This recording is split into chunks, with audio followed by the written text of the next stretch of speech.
neighbors. Welcome to another episode of Tipsy Neighbors. We are five friends with varied opinions and backgrounds. We openly and honestly discuss the subject of the day. No topic is off limits. In fact, if you'd like us to chat about something that's been on your mind, find us on the web at tipsyneighbors.com, on Instagram at The Tipsy Neighbors, or on X, formerly Twitter, at Tipsy Neighbors. Now let's get this episode started.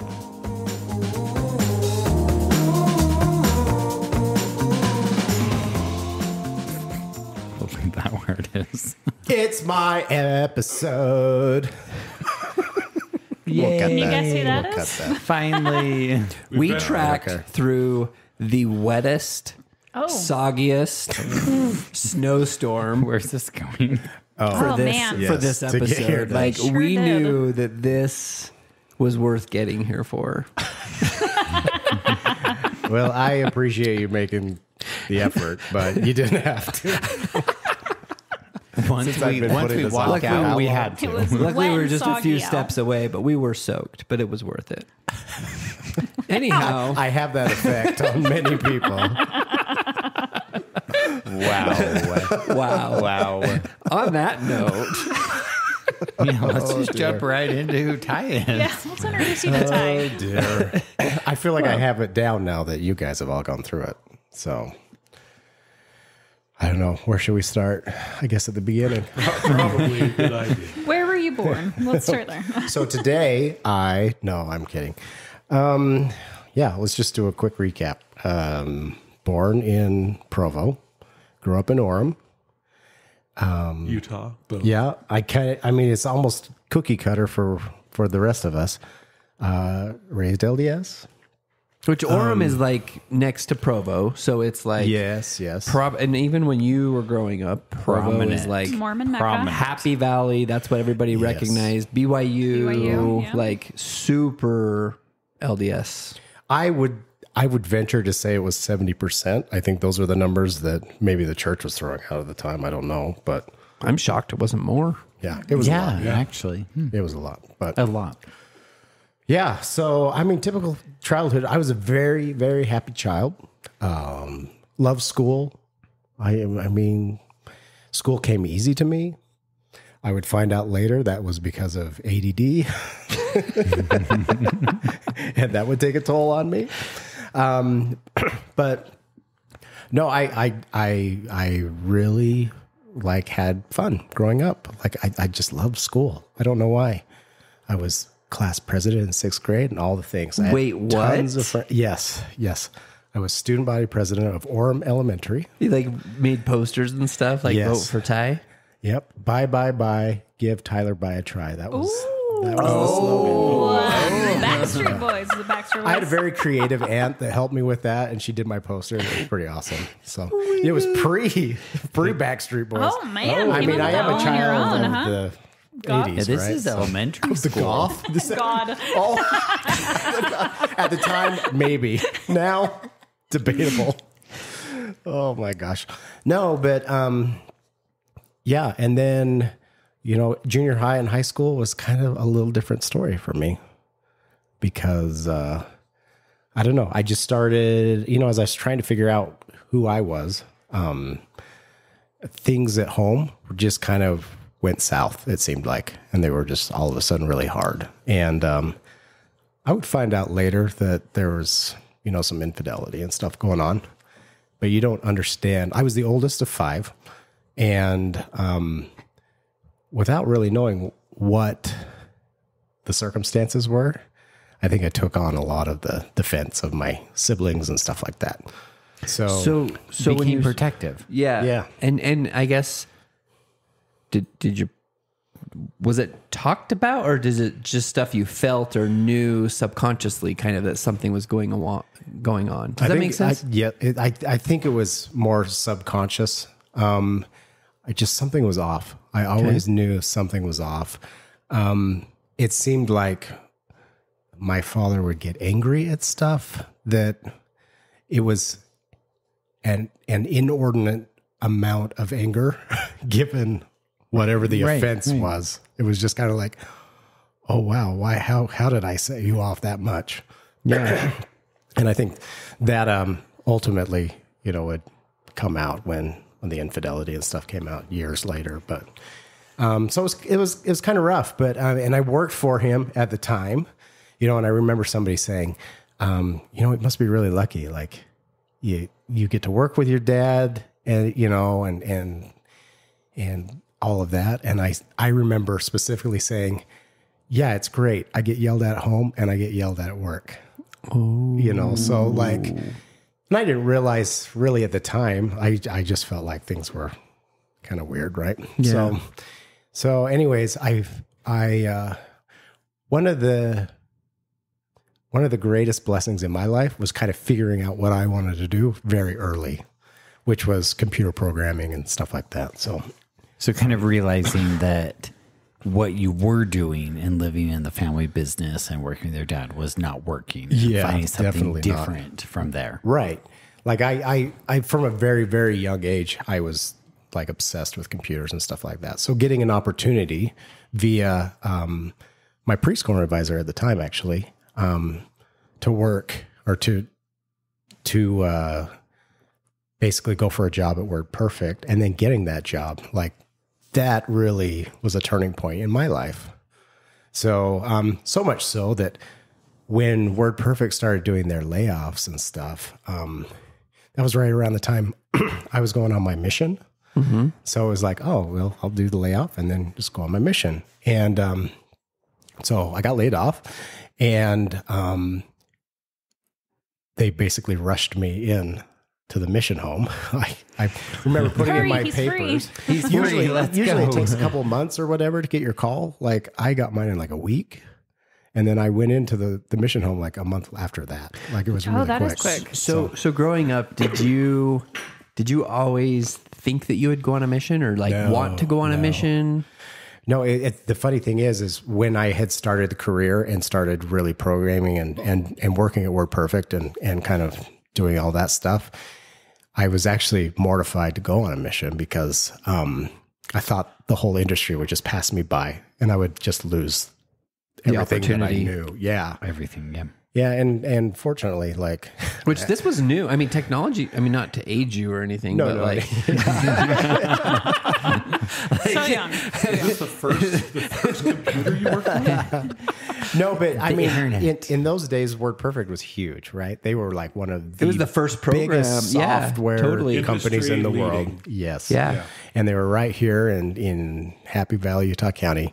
And I took that as a badge of honor to be able to work for them. And I loved every minute of it. And still keep in touch with some of the people that I worked with over there. It's pretty fun.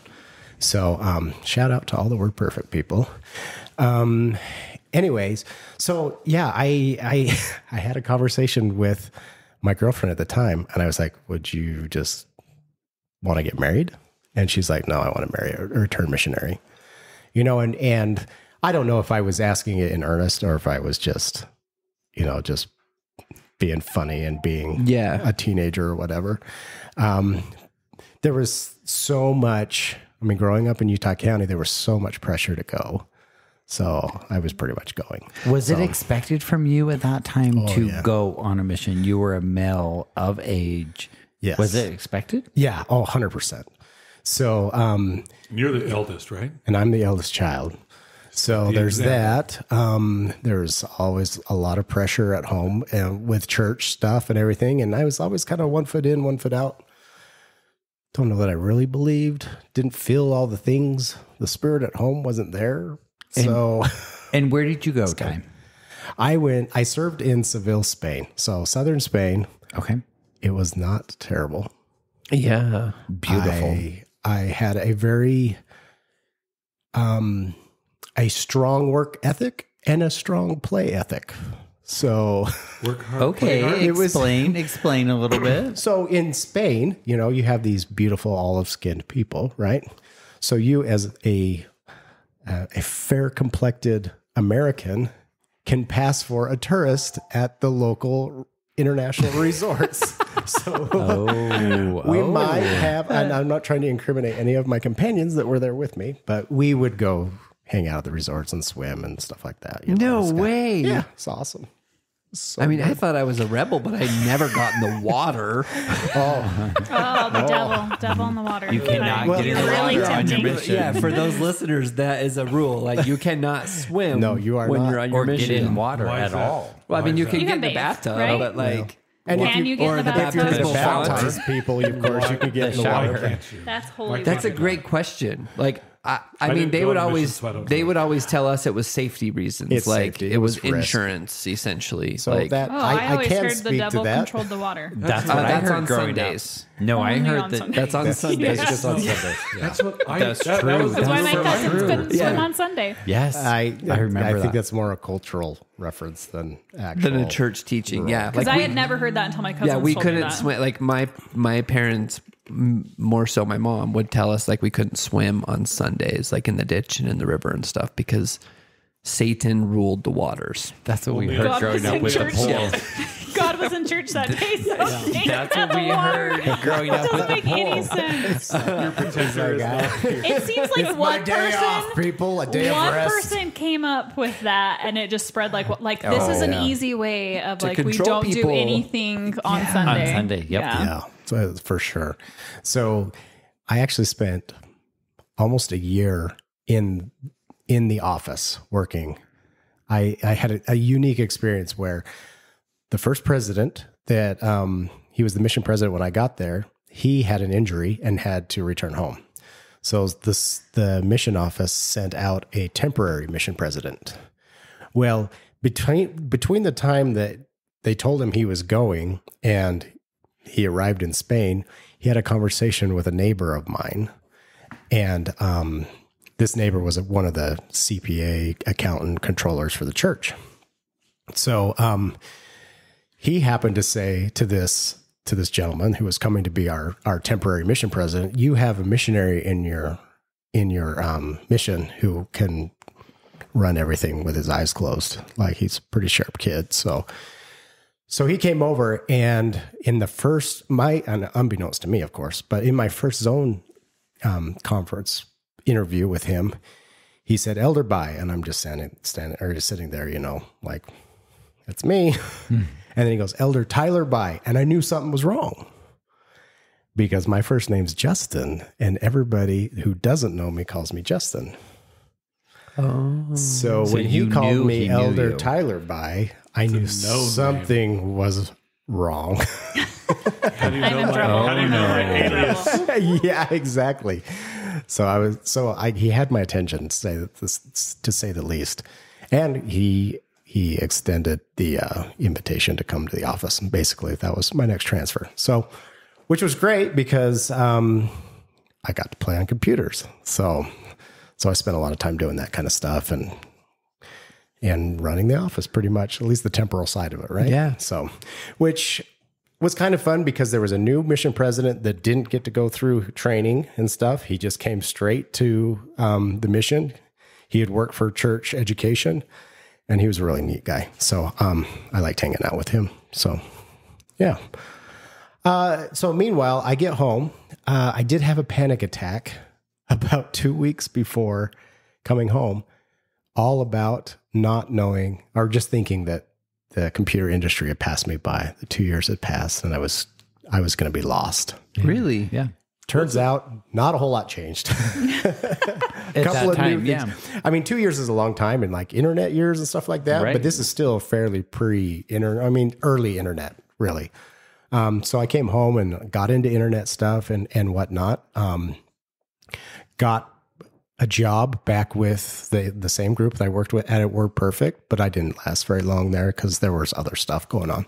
So went to BYU for a minute, got another job, and then ended up going to Spokane for another. I moved to Spokane for a different job. So I quit school and kind of ran away.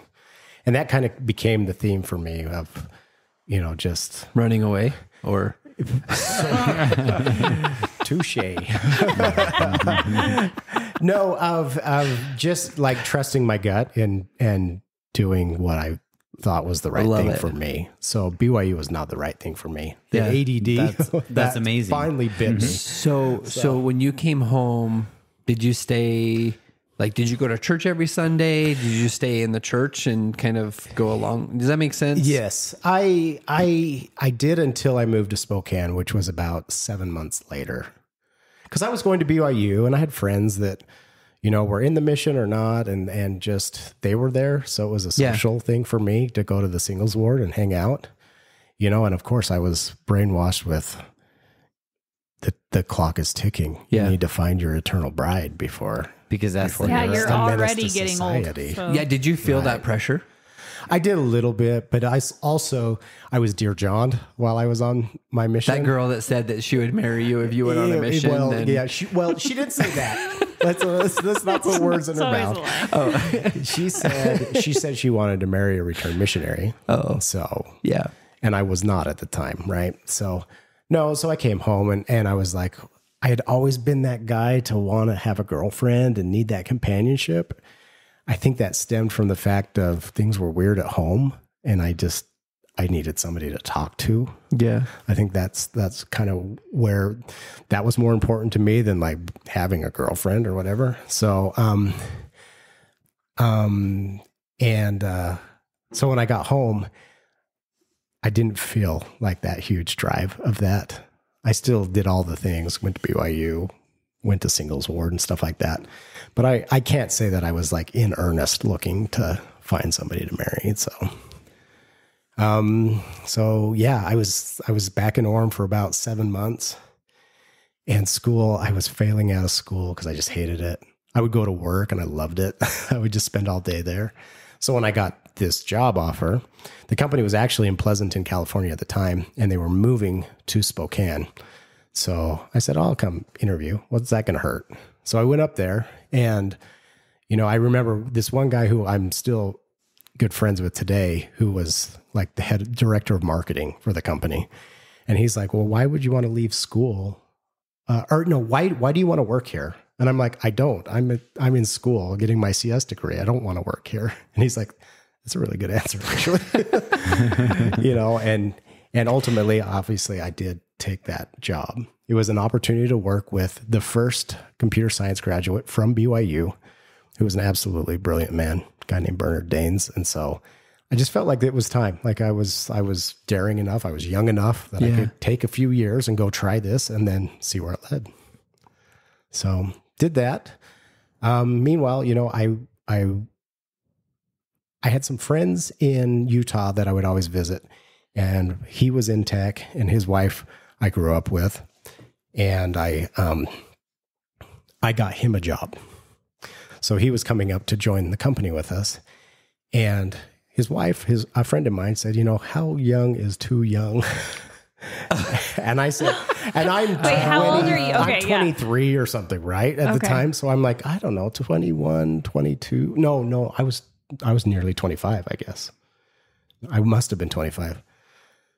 I was 25. And so I said, 22, 23. Like, she's like, oh, that's too bad. I have a really cute 18-year-old sister. And I said, I'll bring her along. We'll see. We'll check it out. Okay. She's legal. Barely. So the funny thing, Barely legal. When was her birthday? So our funny story around that was she moved in, and then we started dating, and her parents made her move out, and then she moved back in for good a few months later. So start to finish, Wow. Wait. 4 months. What? Whoa. 4 months. We met in October, and we were married in February. But you lived Wait, you with were each other living before together? you got married? So my buddy As and his roommates. wife and their family were staying in my house while their house was getting finished. I see. So she was So- technically living with them Yes. in your house. Correct. I mean- but it's way more fun to just embellish it like that. So. Wow. Well, I mean, I'm not sure it's an embellishment. Yeah, that seems pretty legit. Well, and her parents obviously Did you felt mind that your way, P's and so- Q's? I mean, facts For the are- most part. facts are I mean, facts. nothing keep in mind at the time, so when I moved to Spokane, I wasn't super active. But I had an appearance to keep up. So when she moved in, I started going back to church and stuff. So, 'Cause she was so obvious. starts the Saga. and here saga. it goes. Chapter 2. Oh, Wait, okay. Yeah. So you knew her for 4 months yes. before you got married? Or Or before Yes. you were engaged. Was she still 18 when you got married? Yes. shut the For like 3 fucking months. front door. We're married in February. Her birthday's in June, I think. So Oh, I did not. I mean, I at least dated Was she- my ex for almost like for a year Was she before we got did married. she graduate high school at that point? yes, she was graduated. So By a month? basically, Was that her? Was her I went to graduation? her high out of school mom and dad's graduation, house but- into my house. So Was your guys' honeymoon her graduation trip as well? no, I mean the poor girl. Like, so I was working for a startup I feel company that up one in my there. soul. I was working for a startup company, and she basically married into startup widowhood. Oh, Where you're gone Yeah, all the so, time. Yeah, like long days. It's like, we're 18 married, years but old, see you later. though. Like that was blows pretty my brutal. mind It was pretty brutal. So because she also has this Hindsight's idea. 2020. Yeah, because she Yeah, also it has is, this but- idea of what marriage is. Yeah. And it's definitely not. But she might not know any different because she's been in high school or in school her whole life at that point. Yeah, but you still have True. like this idea of what marriage is going to be. But I mean, Well, it arguably worked. so I mean, did you I. guys, true, absolutely. Yeah. But I mean, obviously, you worked that out. That didn't turn into an immediate divorce. So No, it didn't. No. So we lived up there, I guess, for about 4 years because Ivy was born after 3 years of marriage, and Ivy was 10 months old, my eldest. when So she we was born. moved here. Ivy was born in She's Spokane. Spokane. Oh, Yeah, so okay. she's a Washingtonian. She's very proud of that, of course. Cantonese, huh? Yes, Spokanean. An opportunity came up. I had just started a business with the guy who actually recruited me up there in the first place, kind of building out a data center and whatnot. And the opportunity to work with a very good friend of mine from college came up, and I really wanted to do that. So there was an opportunity to go back to Salt Lake for a weekend to do the interview and to attend my dad's baptism, rebaptism, as it were. rebaptism. Wow. Weird, So yes, by Interesting. now the infidelity had come out and everything, so we were moving past that. And Maybe they'd like to join the podcast sometime and talk about their story. I'm guessing not, but it happened, and it was not a quiet thing. My dad was pretty well known in the valley, but anyway, I'll let them tell their story Yeah. sometime.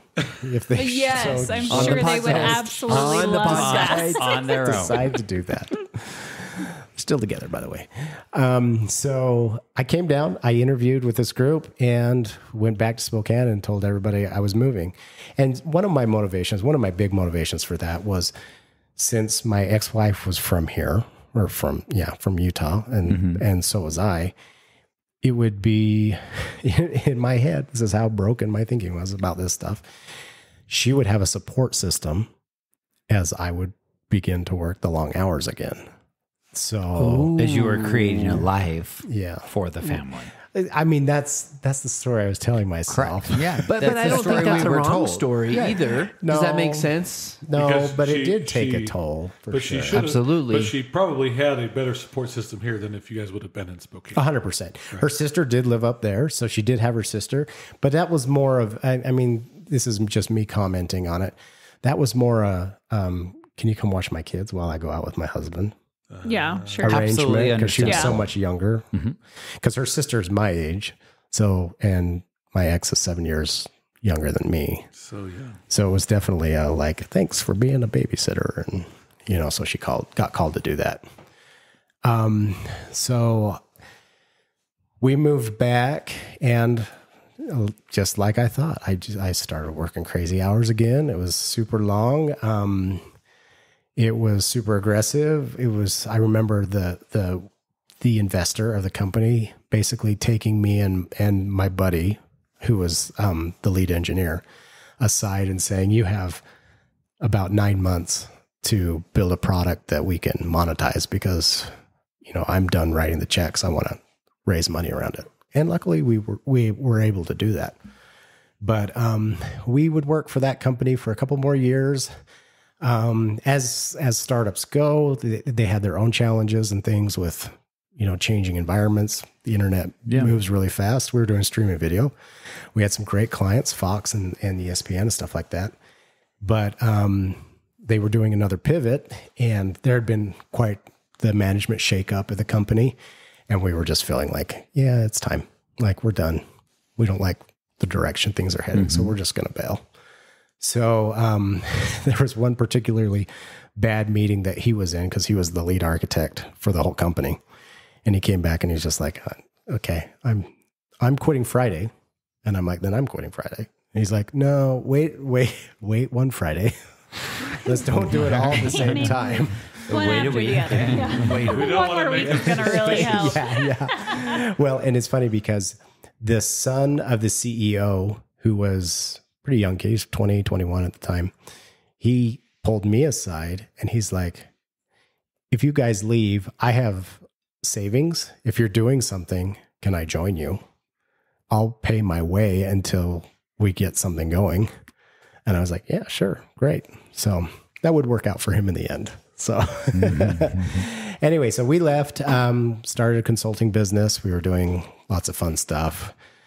Disney came knocking again. So that was fun. They offered us a huge opportunity to build their iPad apps. So during this time though, what was your work life like? Like, were you working? What was the balance? Yeah. Was there a balance? Yeah. Or at this point, were you still kind of thinking like, balance, hey, she has support, or and she has She's got it handled. She can do this while I'm doing this, because in the future we'll be like, this is what it's going to be worth it. Like, yeah, I don't even know where to begin with that. How much time were you spending on it a day? I was working over 120 hours a week. Shit. So full time. And how many kids did you have by this point? And we had, by this time, by the time I quit that last job, we were 1 month away from our third and our final one being born, Fiona. Okay. So I have this pregnant wife who's like, you're doing what? You're quitting a single job? Parent, a little bit of unknown. Unknown what's 120 happening. hours a week. Yeah. Well, and so my thinking was I'll work from home as I'm starting to start up a consulting business and stuff like that. I was definitely confused at the time. Like, I leaned on her to do all things kids, because in my perspective, my broken perspective at the time, let me own this, she didn't have a job. So what her job was to do the kids and the house and do all of these things. And I really took for granted the fact that that was a job for 8 people, not one person. And do you think that perspective came from your upbringing, or where did this come from? Yeah, for sure. I bless my parents' heart. They were not a great example of a healthy relationship. A balance between. No, there was a strong, arguably still, this a patriarchal order to things, and what he says goes. And so I resented my ex when we were married because she was questioning that. So yeah, that was which that needed some major correction, and turns out therapy and things like us.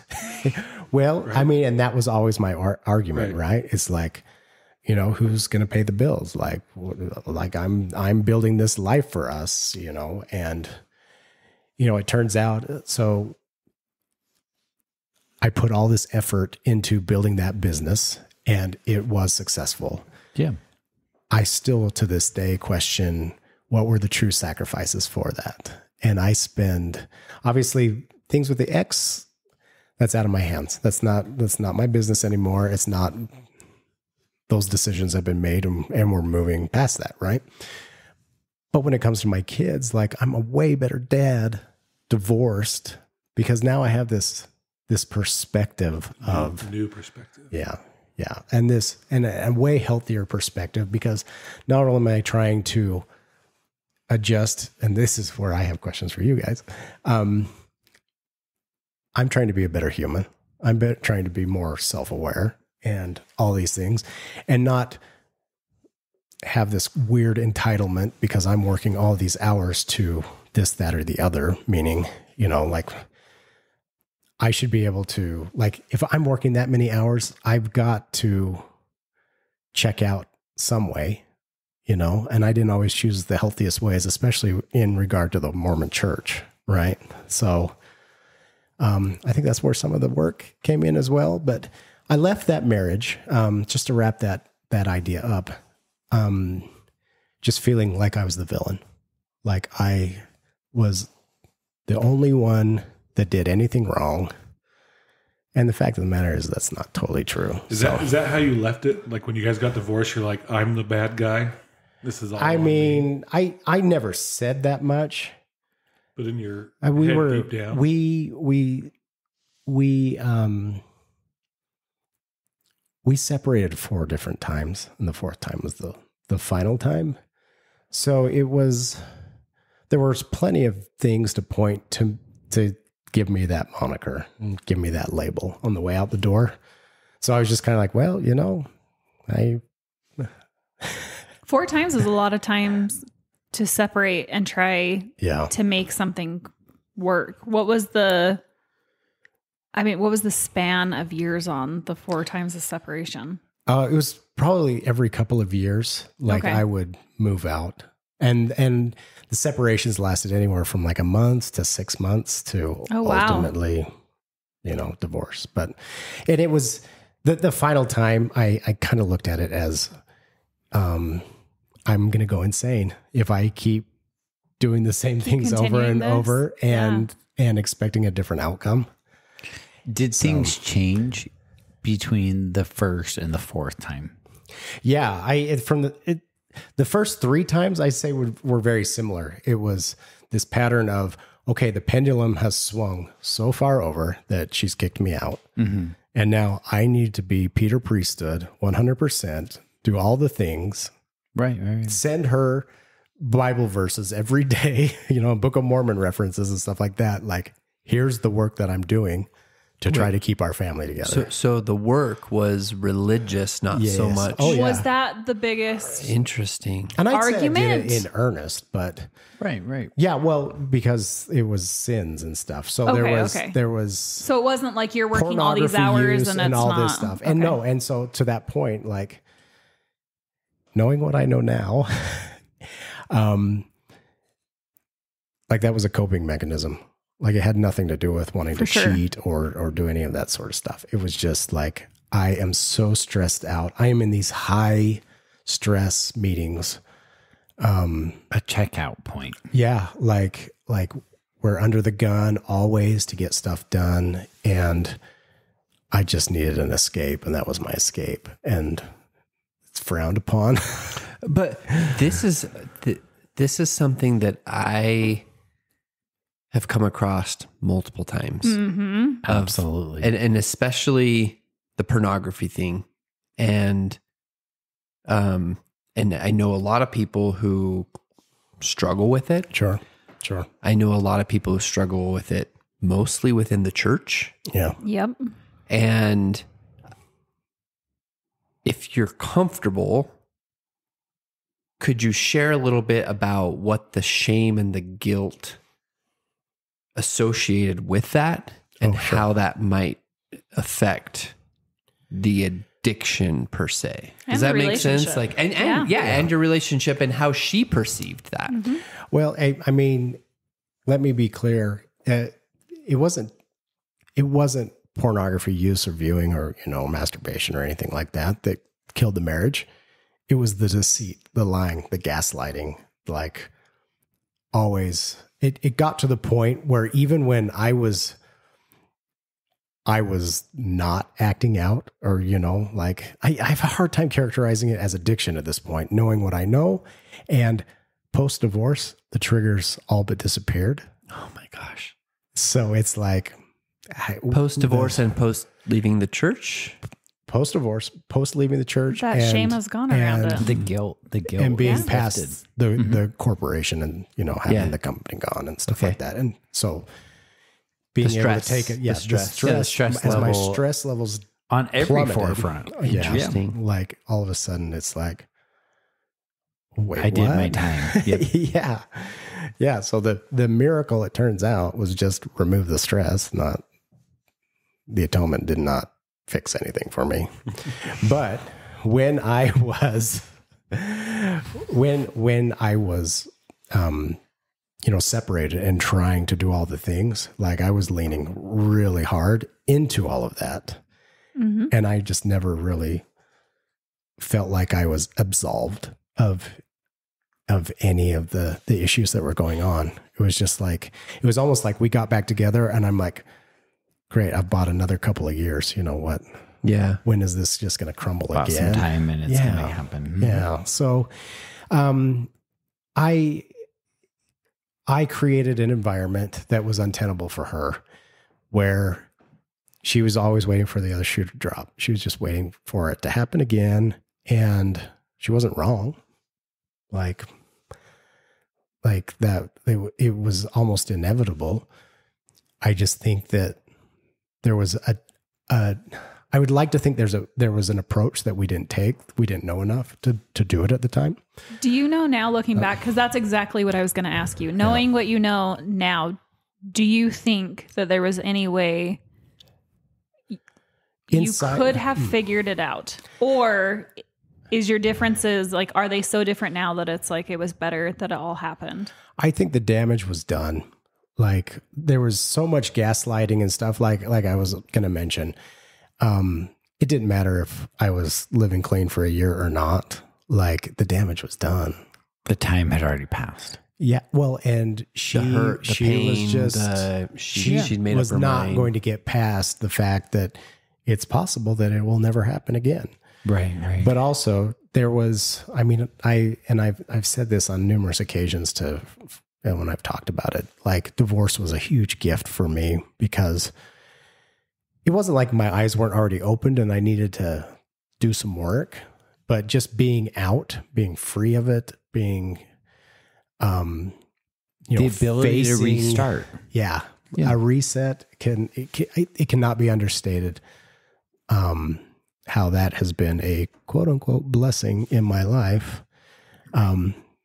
post divorce, because it has given me time to focus on, just trying to not be the asshole that I really felt like I always was. It gives you that ability to reevaluate and look at every part of your life to say, where can I change? Yeah. And start fresh without anything encumbering or changing what I am, or starting points can start at zero. Yeah. And I didn't recognize, like, as I started working with therapists and stuff like that, as one does. Well, hopefully. I hope. As you did. have done. I do think everyone should do that after a divorce. Like, there's a lot of figuring out where things went wrong. So I think that's great that you chose that route. Thank you. Well, and I think that is important to mention. Like, we've seen a huge improvement, or we've seen a different Ty over the last 5 years from when we first met Ty 5 years ago to the Ty we know now. Right. To where we are right now tonight. Like, absolutely. Right. And I say that in the sense of, like, part of your story and what you just mentioned sounds like that some of it came easy to you and that you kind of figured that out pretty easily, but I don't think that that's necessarily the case. I think there was a very long process for that. I'm still waiting for the Porsche to show up in your driveway from the first interaction. As am I. Yeah, and to not discredit Ty, of where there is a lot of healing and 100% acceptability of what you gave and what you took from the marriage. Yeah, thanks. I mean, every day there's something new that that I luckily can look fondly on. I used to have this ritual where, the Amazon photos, I use Amazon photos for all of our photos and stuff like that. And every day it seemed like this terrible reminder of the past life. And I would go through and I wouldn't delete photos, but I would hide them. And I always told Ivy, my eldest, if something happens to me, just know that all the pictures of your mom in those years are hidden and you can just unhide them. Yeah, to get access to them. But I didn't want Whitney, them would you ever showing tell up your to kids me. that they could go into your unhidden folder? please do those not ones are hide those. hidden for a reason. Those are ones they don't want to play. What? Just burn the cloud. Wherever it is, burn it. Bury me with my history. Oh my gosh. Different pictures, though, Ty. Yeah, Ty has a different history. I only say that because Whitney taught me how to hide photos, so that there's a folder for those photos. Also, why Amazon does not show us that me photos. and Whitney are sharing. Whoa. Let me show you how to hide Oh these my ones. gosh. Wow. I thought you just hid them on Instagram.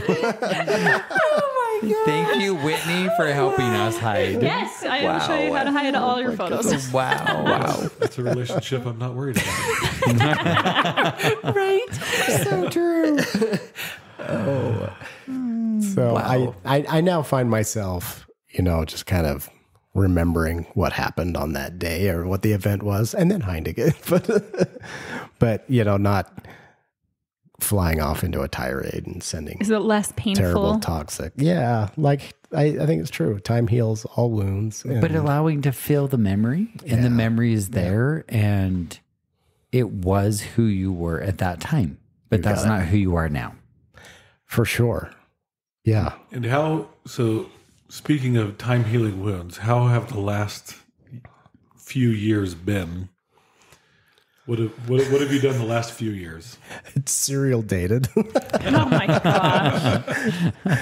We haven't noticed. Some you've known about, some you haven't. There's been opportunities to go to Arizona with you all and bring a blind date that nobody took me up on, by the way. We're all like, let's not wait a do few that. days to respond and it'll be done. Was that this time or was that the previous time? Yeah, exactly. Which event are we talking about? I went on this kind of journey, and you, my closest friends, obviously are most aware of this journey where I've left the church, and others just kind of changed my opinion on a lot of things that kind of were a big part of me growing up. And along the way, I would date women that were Mormon, typically, or whatever. And I would find that I had less and less in common with them because I was finding that the authentic Ty, the one that's true to myself, really didn't want to go to church, wasn't interested in that, and ultimately didn't believe in it. So it's almost like I would have made these pseudo commitments to some of these women, like, yeah, someday I can see us going to the temple. And then I was like, I don't ever see myself going to the temple. And that might bring a half decent relationship to an end, because it's like, okay, I have now said this. I need to get out of this situation. That was our thoughts from the outside. We're like, did Ty say he's going to take her to the temple? Yeah. What was he thinking? No. Oh my gosh. And then the night before we were out in the driveway, like getting hammered with Drinking? each other.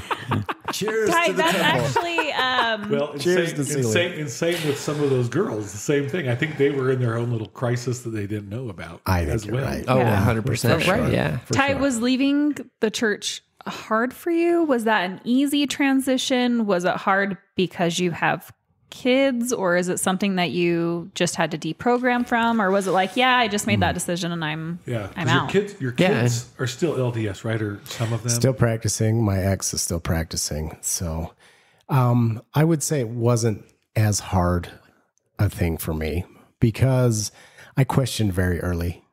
I would be in primary, and I think I've said this in the past, but they would say, you should feel the spirit. You will feel the spirit at home like you feel it at church. And I'm like, I don't feel it at home and I don't feel it at church. So what are you talking about? So I couldn't relate to that sort of thing. And I thought something was wrong with me. No, it would turn out later that I wasn't Something really. was wrong with you? Well, yeah. Okay. I didn't believe that was what was really wrong. How have your kids taken it? Because I can think of a couple. That's a good question.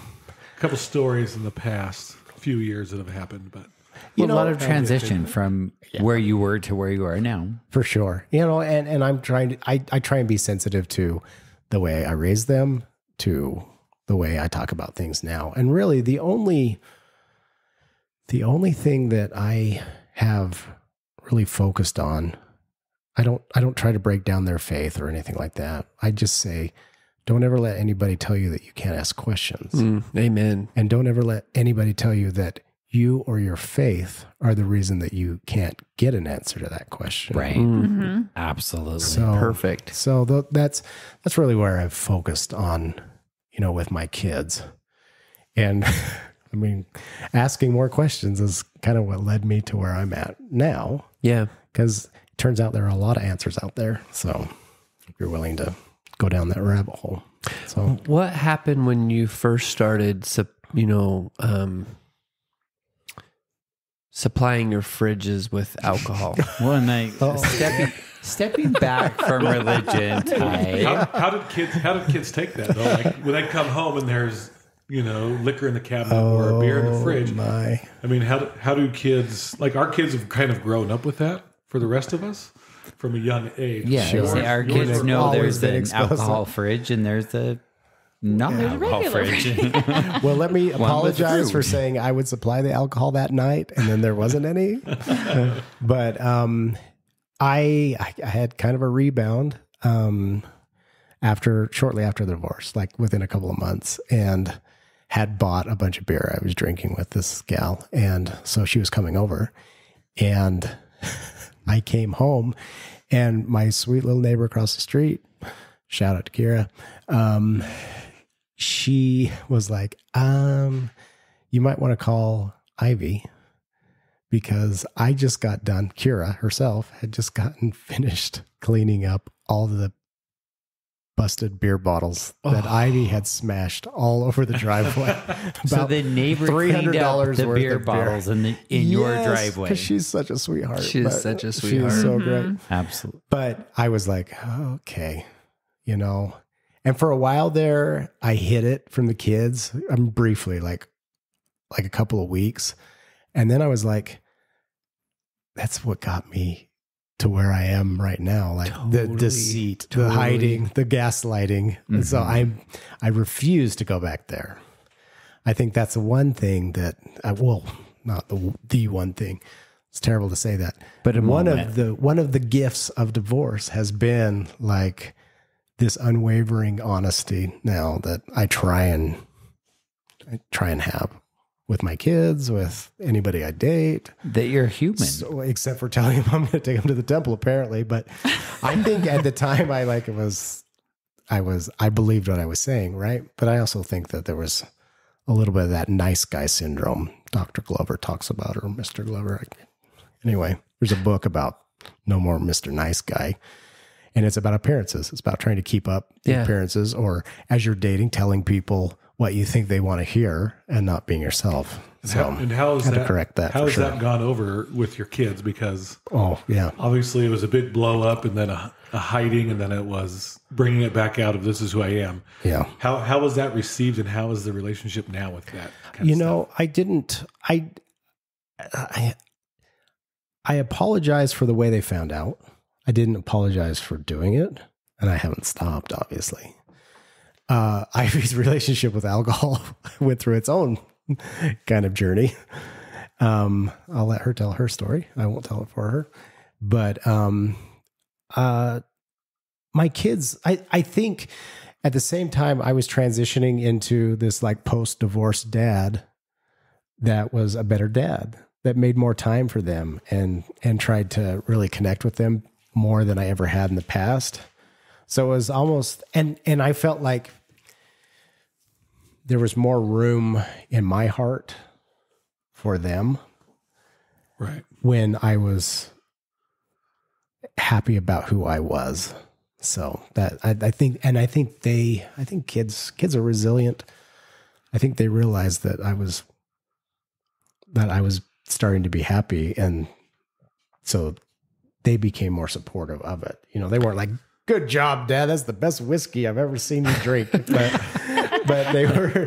But just in general, it was like, well, I don't think they shame you. That's why I brought it up, is I wanted to get it out there where, people can hear that you don't have to hide it. And no, right now, like, your relationship with your kids is great, and you try to spend time with them, and you try to find time each week to find time with them if you can make the time. Well, I think it really does make a difference in your life and all of your relationships when you are living authentically and you are happy. For sure. 100%. I think when you're honest with who we are and honest with our kids about who we are, there is no hiding. There's no shame. They feel it. Mm-hmm. Yeah. They feel that, and they feel like they can connect to who you are now. And I think it's in most cases, right? Like, most of us here can say that living authentically, everybody at first was like, "Whoa, what the hell are you doing?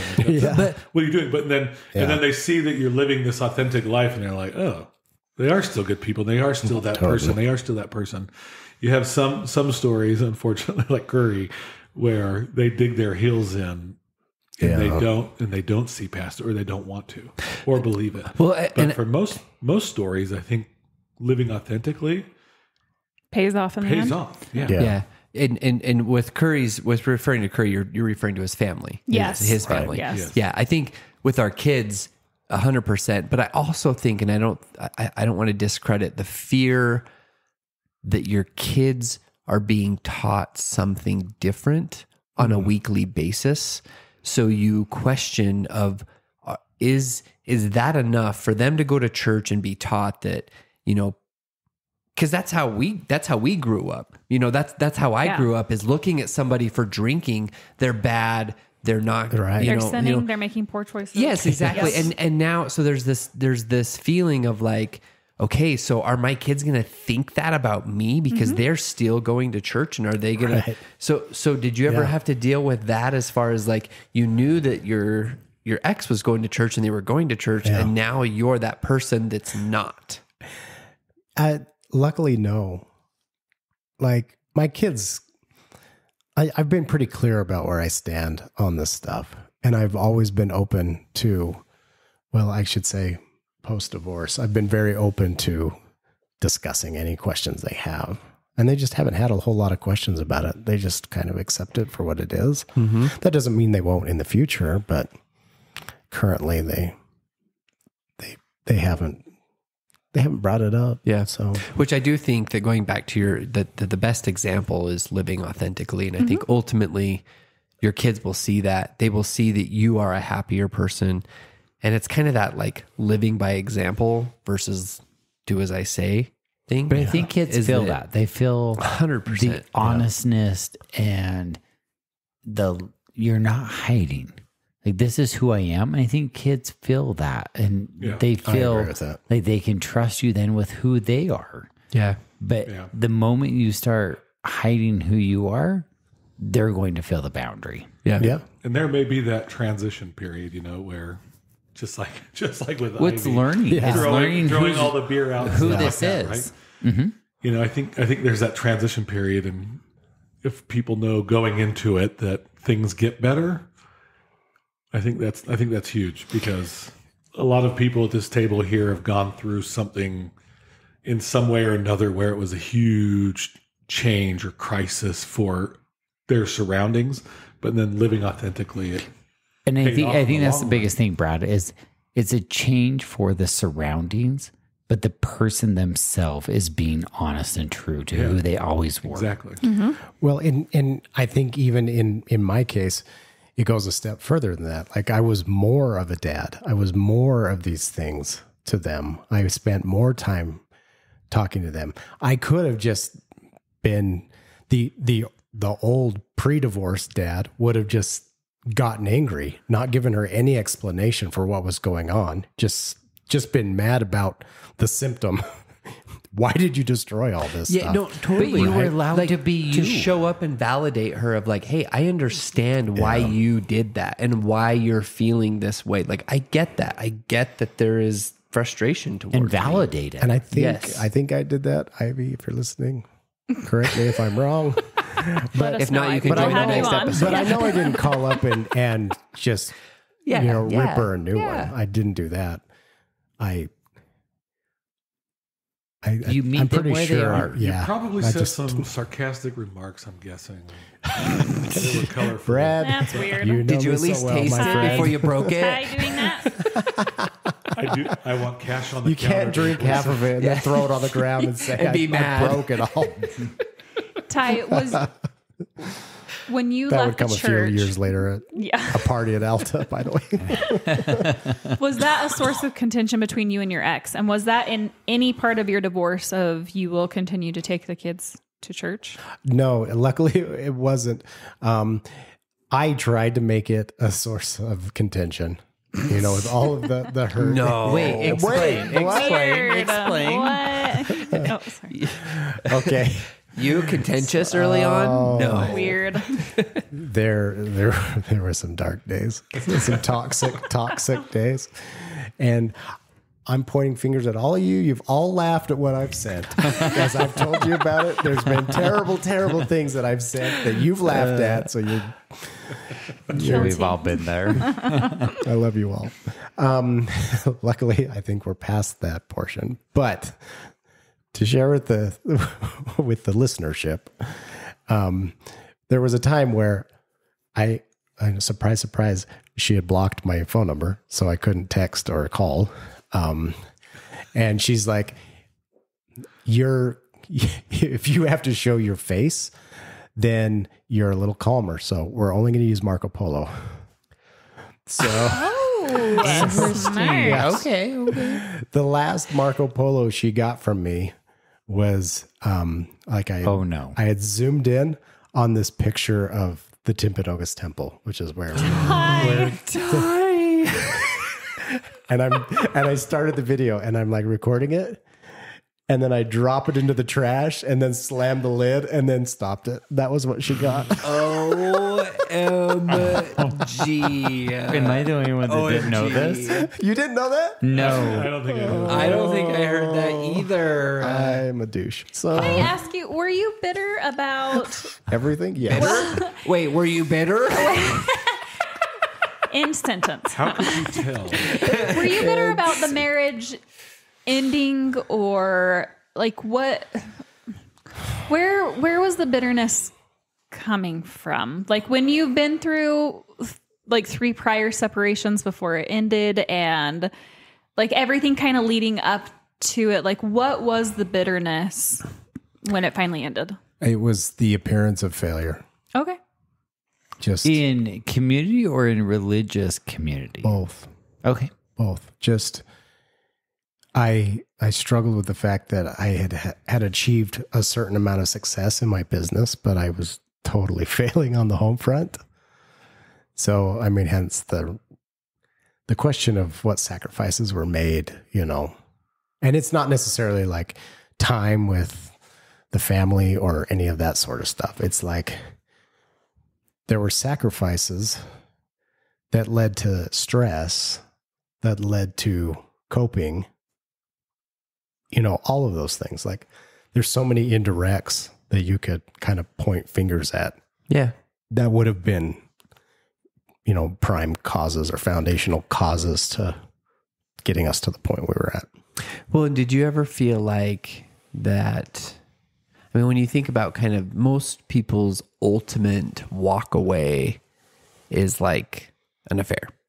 Like if you have an affair, like I'm done. Mm-hmm.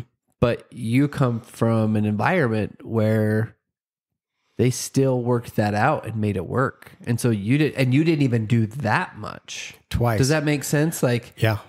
I attended my grandfather's rebaptism and my father's rebaptism.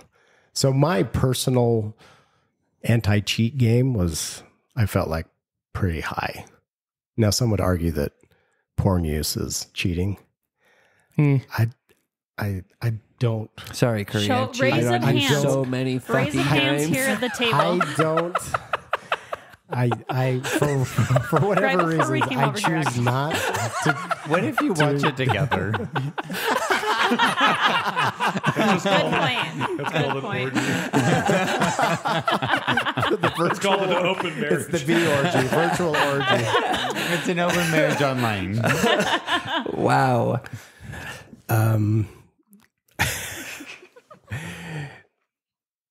There were opportunities. I never took them. No, I know, but that's I think that in a way that could almost make you more bitter to the point where you didn't do that, but yet you come from an environment that they still worked through that and healed in an from environment it. that looking at porn one time is an addiction. Well, yes, that is also the environment, and I think that's but that's also not the case. I'm not characterizing myself. I'm going to say that by there any is stretch for sure. But to Justin's point, it is like I feel like this community, especially growing up, there's no reason for a divorce but that. Right? Like, I kind of feel like you're almost like it's hammered in, like, just because you're unhappy doesn't mean you can leave. Like, you need to figure it out together. Yeah, and so coming from parents who figured out together and stayed together after this huge thing happened, like, did that make it harder for you to? Obviously, when I was in that stage as I was exchanging documents with attorneys and stuff like that, those thoughts went through my head. It's like, there are people that have stayed together and done way worse things to each other than we've gone through. Were you the first family member in your family to get divorced? I was. Have there been others since? My sisters have since. So there's 5, and so 2 sisters have divorced. So that's Whitney as well. Like, she was the first one in her extended family, really. Yeah. Yep. And I'll then be the first. And now all of your siblings. She started a trend, including. Let me show this is okay. Including the parents. Let me show you guys. Years down the road, it's going to be fine. It's going to be fine. The interesting thing for me with that was with divorce and just where I was at is that there have been so many good things that have come since. There were so many other factors. Like, even if the porn use had stopped, I don't think the communication would have started. Yeah. You know what I mean? There was other things missing. It's not just one thing, for sure. There were plenty of things that it's this as I've done my work and learned about you guys and your stories a little bit, there's everybody wants a villain. Mm-hmm. So, like, I've had some friends that have stepped out or been stepped out on, been cheated on or whatever. Everybody wants to just choose a villain and run with that torch and just point fingers and rally around the victim, where the fact of the matter is it's a relationship. There's 2 people involved. And I think I just kind of want to nail the divorce thing down. Like, I was so wrapped up in and not self-aware and not present that I really took for granted that there was somebody else involved. I rarely took her input.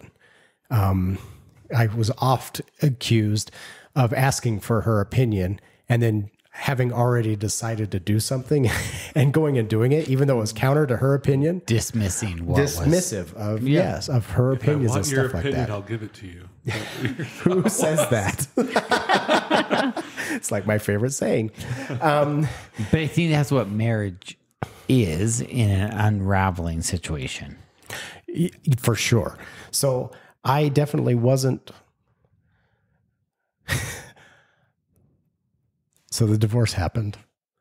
And ever since then, as I've owned my shit, as I've been working through things, as I've been processing just the new relationships and stuff like that, I wouldn't give up for a minute that going through that divorce to get to where I'm at right now, because I do feel like I'm present, especially with my kids, with my friends. I feel like I'm finally emotionally mature. Like things can come at me. I can receive texts and I don't immediately go to the worst case scenario or go to being the victim or things like that. I can process things. I can receive information from my kids about what's going on in their life, form an opinion, and in Brene Brown's awesome way of putting things, like I can take that as a shitty first draft, my first reactions to it. And I can say, okay, what is the realistic things about, what is the truth in the information that I'm going through? And I can act on that. Do I want to send terrible texts? Yeah, once in a while, but I write them in my journal and then I force myself to process it. I'll then go through and just say, that is the shitty first draft. This is what I immediately felt. This is what the reality is of it. And it just helps me get that much further along. So the next time I'm hit with something that feels triggering like that, I handle it way better. Well, and I think going back to Ty, like your relationship with your 3 kids are something that you would not change in now. Oh yeah, for sure. What you have. And so although the divorce happened and marriage ended, yep, you have a relationship with 3 beautiful kids. Yes. That you would not change for anything. Not for anything. And you know what I have to really call out here too, and what I've been really impressed with you, Ty, is that the best interest of your kids is always at the forefront. And that there are times where, it's hard that your kids aren't here. But that's okay because you give them the choice and that ability to make the decision, and you support them regardless of whether that hurts you or not. And you meet them where they're at. And I think that in most divorce cases, that is not the case. And it is more of I am going to hold the kids over your head to control. And it's my day. Yes, it's so my day. They better be here. Yeah. And it's something we've dealt with too in going back and forth that, we feel like we try on one side, but we don't get on the other side. But I feel like you've done that very well, that it's not your day. It's the kids' day, and the kids get to decide where and what they want to do that day. Yeah. And the focus has been on the kids and where they're at, what they're doing, what they're dealing with, what they're processing. Yeah. And you meet them where they're at versus where you're at. Oh, thanks. Especially with my youngest, where 100%. She's like the last holdout. Right. And now she is always at dance. And so it was a process for me. Like, I had a wonderful counselor, a therapist, and she, as I was talking through this with her, I was characterizing it as, well, my ex is doing this to me. She's taking her away. And she's like, is she really like, what does Fiona want? Have you asked Fiona what she wants? And so I did. And she's like, well, you don't like to drive me to dance. Fact. Carpool driving. Right. I do not like. When I would take her to dance, I was ornery as fuck. So kids are smart. She picked up on that. Yeah, She's they know. Like, they know. You don't want to be there. But then as I dug into it, I realized her mom provides some relief from a very serious social anxiety that she feels.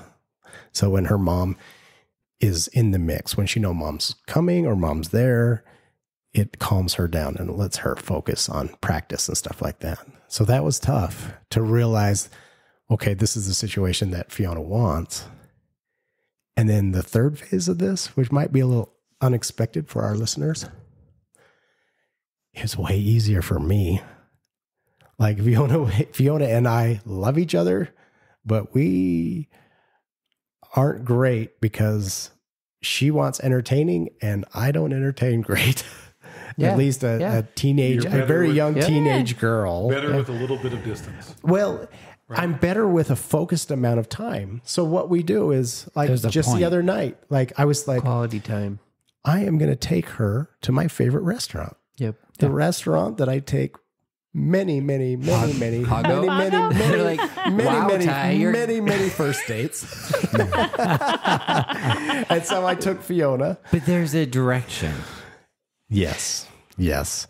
Well, and a purpose, and Well, and we got to spend that time and really talk, and it's short, a burst I can focus during that time 100%. And she can focus, and we enjoy that time. And then she gets to be back where she's feeling comfortable with the dance situation, which is very high stress for her with nationals coming up next week and all of that stuff. But so it's just about forming that connection. It doesn't mean that you have to have her so many days a week to be able to do that. Yeah. It's just the quality time that you're spending with her. Well, and knowing that you can give 100% in the moment. Yeah. Well, and it wasn't about the kids when I was forcing that issue. It was about me trying to control a situation I had no business trying to control. And I unfortunately think that is probably a high percentage of divorced kids. Right. Yeah. The products of divorced kids where they become the weapons. Oh, 100%. 100%. No, this is my day. Like they better be here at 10 a.m. when the divorce decree says they need to be here. Yes. But I'm not going to give them the attention when they arrive. Right. Yeah, they're just it doesn't matter what we're doing. I just don't want them with him or her or whatever that is. Like I agree with you. I was that guy.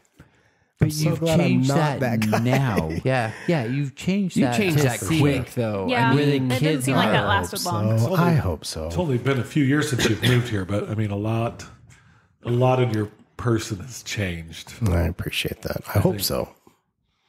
From our perspective, it has. My 100%. Yeah, and I think it's seeing the kids where they need to be for them to thrive versus you.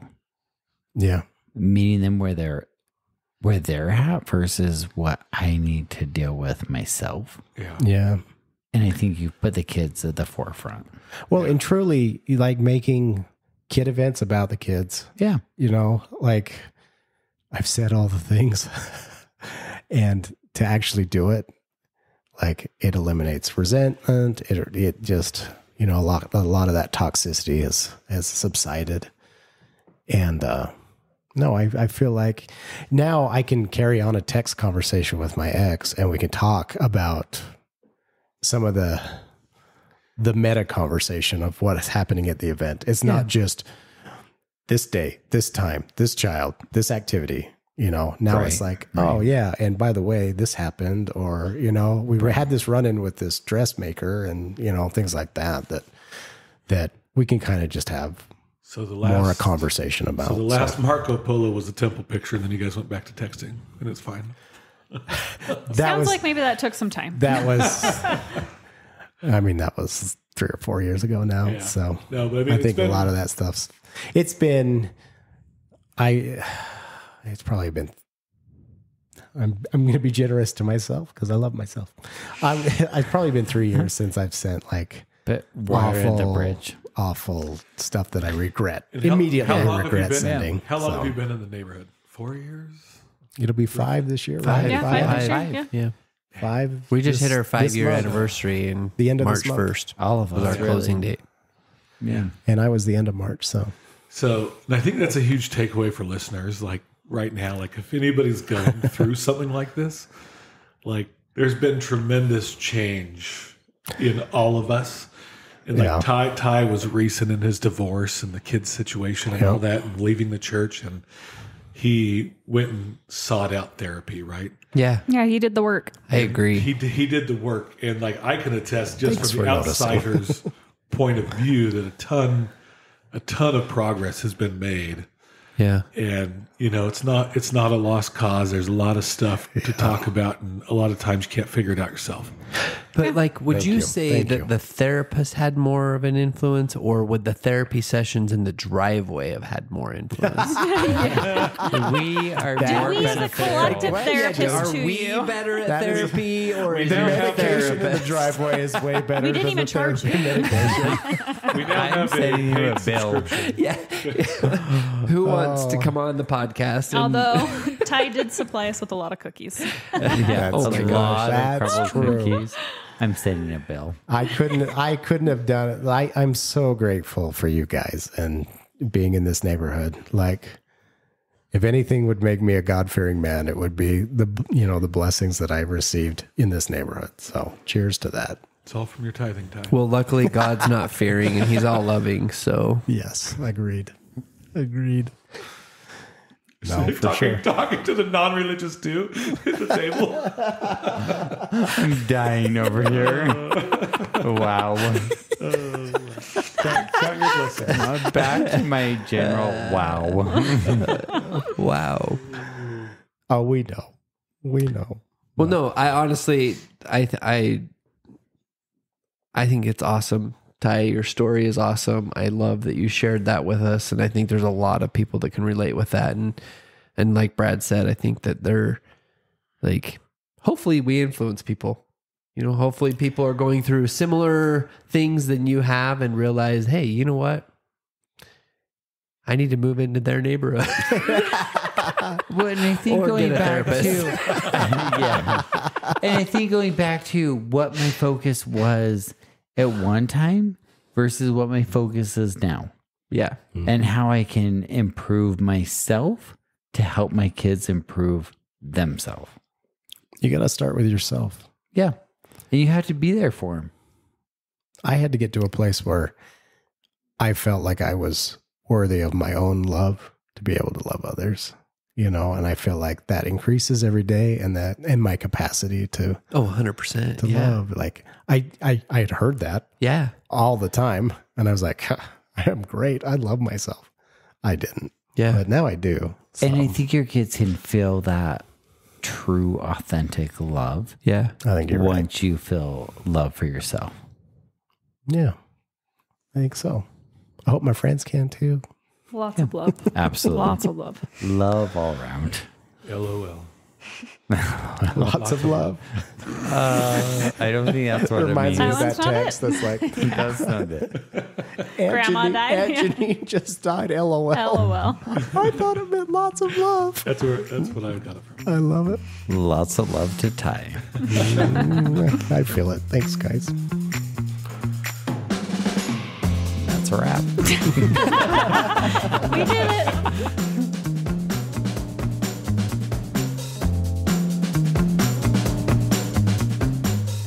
That's going to wrap it up for this episode. Don't forget, you can find us online at tipsyneighbors.com, at the Tipsy Neighbors on Instagram, and on X, formerly Twitter, at Tipsy Neighbors. We hope to hear from you soon.